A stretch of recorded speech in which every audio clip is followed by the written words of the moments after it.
Tonight, Quebec's laws in the spotlight. The Quebec government wants Canada's first representative to combat Islamophobia to step down just 4 days after her appointment. It is because she previously wrote an opinion piece criticizing Bill 21. And an advocacy group in Quebec wants to end anti-Black racism. It says that provincial laws like Bill 32, which allows academics to use racial slurs in universities, promotes racism in and beyond the classroom. Later in the show, an interview with Ryan Bird, Executive Officer for Government, Public and Community Relations with the Toronto District School Board, about school-based gun violence. Having talked to staff that have gone through that, it can be a traumatic experience. Assalamu alaikum and good evening. This is Muslim News Canada on Muslim Network TV. I'm Catherine Bullock. The Quebec government wants Amira Elghawaby, Canada's first special representative to combat Islamophobia, to step down just 4 days after her appointment. Elghawaby has been facing pressure to clarify her stance on Quebec's controversial Bill 21. 4 years ago, she criticized in an op-ed the bill for not allowing religious minorities to wear religious symbols in public employment. The Prime Minister yesterday reiterated his support for Elghawaby's appointment. A Coalition Avenir Quebec minister says that Elghawaby has not properly issued an apology. In a media interview, Elghawaby says she has nothing to apologize for. She says she never implied the majority of Quebecers are Islamophobic. Liberal MP Samir Zuberi is calling on the cabinet to vote for motion M62 so that Canada can take in 10,000 Uyghur refugees starting in 2024.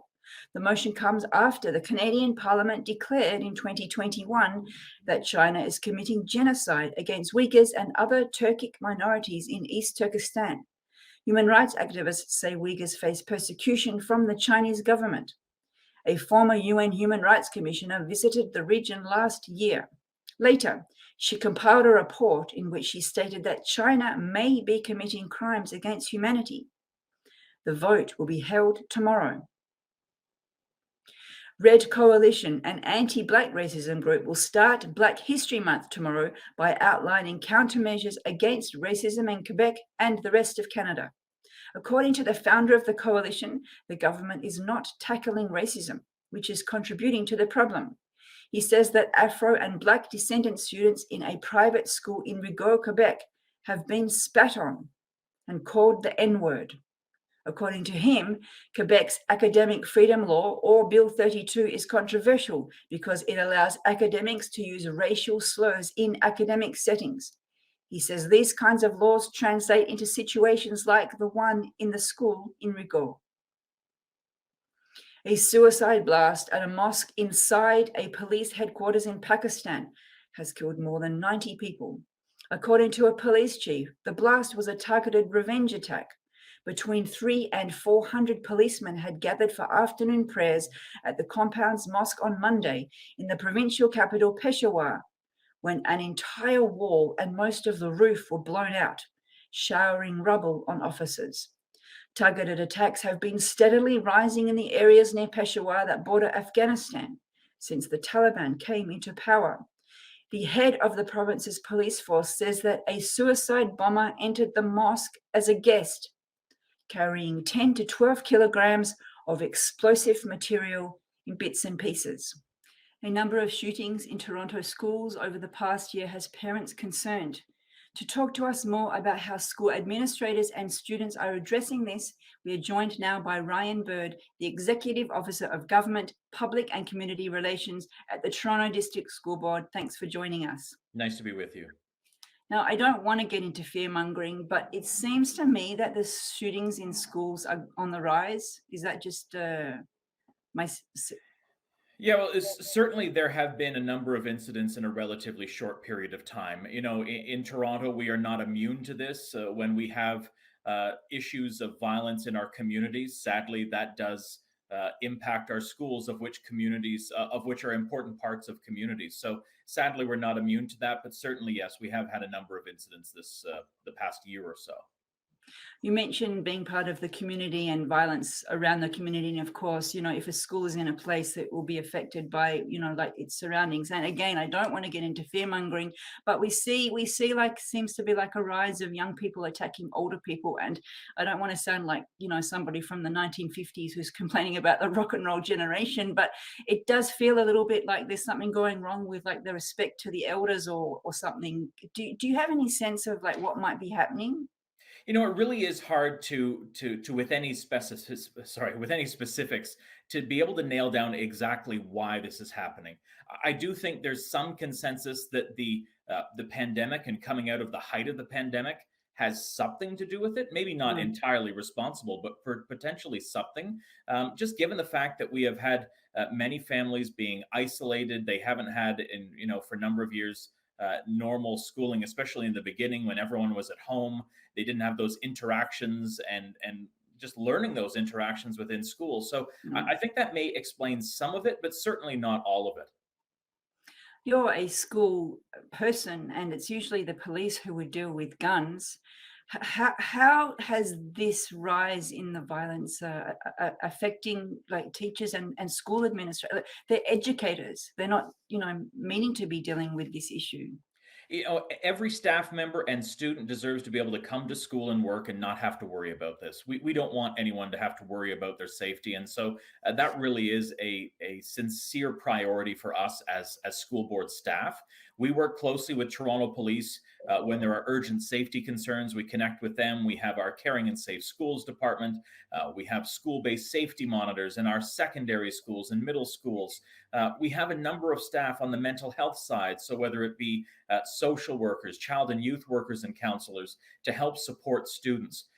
Bottom line, we want to make sure that when students are concerned about something, whether it be their own safety, Mm. someone else's, they feel that something isn't quite right, we want them to feel comfortable coming forward and talking to a trusted staff member at the school. That really can help us potentially avoid some of these issues so that we can de-escalate that before it ever happens. There's a lot in what you said, and I hope I get time to sort of tease out some of the different threads. But is there any idea about how the guns are getting into the hands of young people? It's really not clear. I think Toronto police are best able to answer that. But in general, we do hear on a regular basis that there are a number of illegal weapons coming across the border. As far Mm, as that supply angle of it, mm, how youth manage to get a hold of them, that really is a police question. But sadly, they do have possession of some of these in some cases, and so mm. we want to be able to work with Toronto police to address those when there's that urgent safety concern. We hear about someone potentially having a weapon. How do we make sure that not only people are aware, but we can take steps to avoid any actions on that? Mm.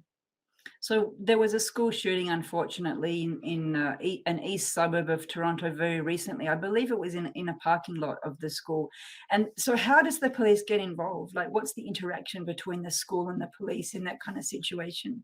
It's going to look different depending on the unique situation, but generally, if a school becomes aware prior to anything happen, obviously, if a school becomes aware that there may be something, there's a report of someone possibly with a weapon, we call police. That Mm, we call police just like everyone else. Call 911 and ask for assistance. mm, Obviously, after something were to happen, are immediately called to help address that. But mm, again, I think it really comes down to what information do we have prior to an incident happening that we can help support students, make sure that we're avoiding this from ever becoming an issue.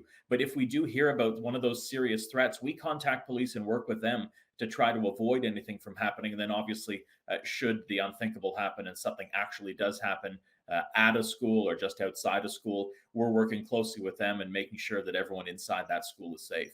mm.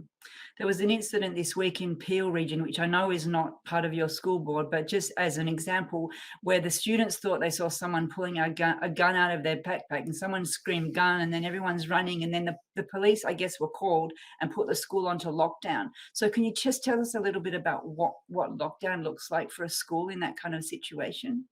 Yeah, there's essentially two different modes, if you will. We have lockdown, which is generally everyone inside classrooms and rooms, doors closed, window shades drawn, lights out, trying to stay as silent as possible. That typically means there's an immediate threat either in the immediate area of the school or inside the school. Mm, Whereas a hold and secure, for example, is just the outer doors of a school being locked and school life continuing as normal inside. That's typically perhaps, if there's a robbery in the area, and as a precaution, we would put a school into a hold and secure. But a lockdown is really when it comes to an immediate threat in that immediate area or mm. inside the school. And do you practice those like the same way we would practice fire alarm? Exactly. So I think we have at least six fire drills per year and at least two lockdown drills per year. So while it's unfortunate that we need to, it's important that we do, so that, should the unthinkable happen and something happens near your school, that we're ready. So students have, for many years are now used to having those lockdown drills, so they know what to do in case a lockdown is actually called. Like you said, it's unfortunate that you have to do it, but it's good to prepare. Actually, Muslim communities are talking about practicing lockdowns in mosques because of the mosque shootings. We're coming up on the Sunday commemoration of the 6th anniversary of the mosque shooting. So it is an idea that's also filtering into our mosque communities, different topics. Sorry, let me circle back to something you said earlier. Mhm. If I had to go through those kind of lockdowns, even if it was just a practice, I think I'd be so scared I wouldn't even want to come to school. And you mentioned having counselors so that students can feel safe if they want to talk about it. So how are students coping with this kind of lifestyle trauma? Yeah, and I can't imagine having to go through a lockdown when you hear about possible weapons and what you're thinking. So that's why we make sure that we have social workers, among others, from our professional support services staff at schools following an incident, so that there is someone to talk to. Should someone need to talk, they've been going through some challenges ever since the incident. We want to make sure that those supports are in place for as long as possible, and Mm, those are sent to schools following an incident. Before that, though, if we do know that a student is experiencing challenges with their mental health and well-being before an incident ever happens, we mm, want to be able to connect them either with TDSB supports or community supports, but work with them and their families if needed, to mm. make sure that their concerns are addressed, the challenges they're going through can be talked about with someone. And do you ever get a chance to meet the students yourself? Like, do you have any sort of memorable moment when you talk to a student about these issues? Personally, I've been to a number of schools following these incidents, and unfortunately, just the nature of that day, there's not a lot of time for me to interact with students because they're Mm, either inside the school as part of that lockdown or leaving afterwards. But I can tell you, having talked to staff that have gone through that, it can be a traumatic experience. Especially, obviously, it's never when you anticipate it. mm. In the middle of the day, that happens, and you're worried. You've got parents calling or you calling parents. It can be a very, very traumatic experience, and we understand that. And that's why we put such a focus on making sure that we have those social work and other professional support services staff following that, because we know we don't want students and staff, for that matter, to just internalize that and go about with their day. We want to make sure that if they want to talk, someone's there, because that's just critically important. It is critically important. I'm so glad to know that you're doing that. We're almost out of time. I don't know if I should squeeze in a last question. Of course. But there's maybe so the police are doing the law enforcement side of the guns, or they should be. Is there a curriculum component where you sort of teach people that guns are dangerous and not to touch them or something? Yeah, I think generally we would talk about mental health and well-being, and if there's a specific concern, of course, we could address that. Toronto Police do a number of visits to our schools to do learning with students, and teach them about certain things. So obviously, if there's a specific concern, we would share that, because we want to know and make sure that students know that Mm. that's not the answer. It never is the answer, but we want to make sure that there's those trusted adults in schools so that kids can have those conversations and hopefully avoid any incident from actually happening. Well, we wish you well and everyone well and safe, and commend you on your work. And thank you for joining us today. Thank you so much. Thank you for watching. If you like what we do, please share, like, and subscribe.